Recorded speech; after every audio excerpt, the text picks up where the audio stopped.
Ito naman yung ating burgundy na rubber tree, mga plantera.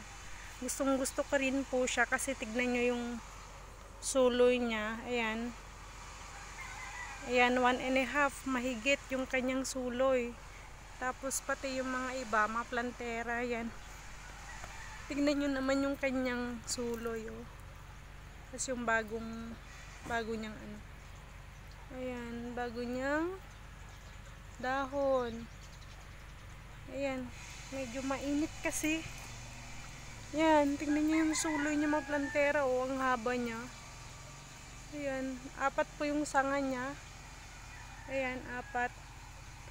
Wala pa siyang mga sanga-sanga. Hindi tulad ng Dowitchery na as in talaga ang dami niyang sanga.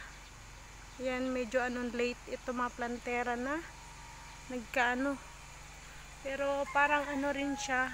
Sa kabila, meron siyang ugat dito. Ayan, nag-uugat kasi siya mga plantera kayong kahoy.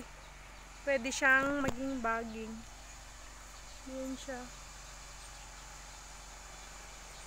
Ayan.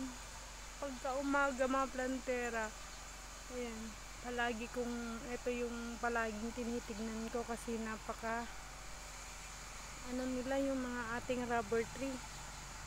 Ayan.